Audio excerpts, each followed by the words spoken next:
Ngari. Hoki Caraka sindir Ganjar munafik. Sebenarnya Ganjar masih bisa selamat dari amukan netizen terhadap batalnya Indonesia jadi tuan rumah Piala Dunia U20, yaitu dengan meminta maaf sudah bikin gaduh karena ucapannya yang menolak timnas Israel bersama dengan Koster. Dua orang ini yang paling disalahkan oleh netizen karena masalah kontrak jaminan penyelenggaraan Piala Dunia U20. Seperti kata Gibran, kepala daerah yang wilayah kepemimpinannya jadi tempat berlangsungnya pertandingan sudah tanda tangan host city agreement. Wali Kota Solo, Gibran. Wali Kota Surabaya, Eri Cahyadi. Dan Gubernur Sumatera Selatan, Herman Deru adalah yang paling pertama tekan host city agreement pada Maret tahun 2021. Anies yang saat itu sebagai Gubernur DKI dan bersama Gubernur Jawa Barat Ridwan Kamil menyusul menandatangani host city agreement pada Desember tahun 2021. Gubernur Bali 1 Wayan Koster yang paling terakhir taken host city agreement yaitu pada Februari tahun 2022. Lucunya, Koster malah berulah dengan menolak timnas Israel bertanding di Bali pada bulan Maret. Dalam waktu sebulan, langsung berulah dan melenceng. Alasannya, karena trauma dengan kasus bom Bali.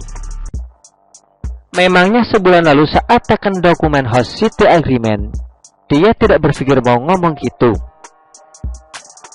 Parahnya, Ganjar juga ikutan kuar-kuar di media dan ikutan menolak. Memang banyak yang bilang, kenapa Ganjar yang disalahkan? Koster sudah pasti ikut bertanggung jawab karena melanggar kontrak. Sedangkan Ganjar ikut-ikutan memperparah situasi. Ganjar sebelumnya digadang-gadang sebagai penerus Jokowi, the next Jokowi. Tapi beledurnya ini bikin Ganjar terjatuh ke jurang dan dirujak habis-habisan. Dan jangan lupa, Solo juga masuk Jawa Tengah yang jadi wilayah pemerintahan Ganjar. Apalagi Presiden Jokowi menjamin keamanan tim yang bertanding di Piala Dunia U20. Sedangkan Koster dan Ganjar kompak menolak. Itu namanya tidak sejalan dengan Jokowi. Malah cenderung tidak menghargai. Yang paling parah adalah Koster yang artinya melanggar kontrak. Wajar kalau FIFA marah dan kemudian membatalkan Indonesia sebagai tuan rumah. Nah, yang bikin banyak orang kesal adalah komentar Ganjar setelah Indonesia batal jadi tuan rumah. Dia kecewa. Ganjar bilang kecewa. Indonesia batal jadi tuan rumah karena sudah persiapan sejak awal. Ini bukan kiamat. Tetap semangat. Malah jadi motivator. Harusnya minimal diam dan tidak bikin blunder berikutnya.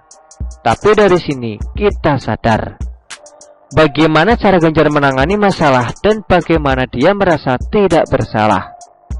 Bersembunyi di balik konstitusi dan ideologi Soekarno. Padahal mungkin bermanuver politik dengan memanfaatkan momen tersebut. Makanya tidak heran kalau timnas Indonesia kecewa. Terlebih striker timnas U20 Hoki Caraka. Hoki Caraka bilang, kekecewaan Ganjar soal dicopotnya Indonesia sebagai tuan rumah tidak tulus dari dalam hati. Ya kecewa, karena saya tahu dia tidak bakal bersuara seperti itu. Orang baik bisa bersuara seperti itu, kata Hoki. Munafik, kata Hoki Caraka. Ngari. Telak dan sungguh menusuk. Gimana gak ngeselin? Malah bicara kecewa seolah sudah paling berkeringat mempersiapkan Piala Dunia U20. Padahal yang berkeringat itu Gibran di Solo. Tapi Ganjar menambahkan bahan bakar setelah ucapan Koster bikin gaduh. Bahkan yang paling lucu adalah pendukung Ganjar berusaha membelokkan narasi dengan isu-isu yang terlalu dipaksakan. Kalian pasti sudah tahulah lewat video Mas Alif di YouTube. Terlalu maksa demi membersihkan nama Ganjar dari masalah ini. Akrobat terlalu dipaksakan sehingga netizen malah makin tidak percaya. Lihat saja channel sebelah yang pro Ganjar itu. Komentarnya bikin malu sendiri. Hahaha. Kata munafik. Yang keluar dari mulut Hoki Caraka adalah wujud kekesalan karena usaha mereka bertahun-tahun jadi sia-sia. Mimpi besar bertanding di turnamen terbesar akhirnya menguap. Ganjar malah memberikan hiburan ala motivator seolah tidak bisa merasakan sakitnya para pemain timnas. Ibarat kita ngomong ke orang yang lagi patah hati karena cinta. Kita bilang, cinta ditolak bukan berarti kiamat. Ngapain bodoh tangisi cinta? Padahal kita belum merasakan. Kalau diputusin, juga kita bakal nangis sambil ingusan di kandang kambing. Makanya paling gampang menghibur orang di saat kita tidak merasakan apa yang mereka rasakan. Pemimpin itu merangkul semua kalangan, bukan berlagak bela negara lain sambil menghancurkan mimpi anak bangsa sendiri. Begitulah kura-kura. Artikel ini diambil oleh siwa.com dan ditulis oleh XRD. Bagaimana menurut Anda?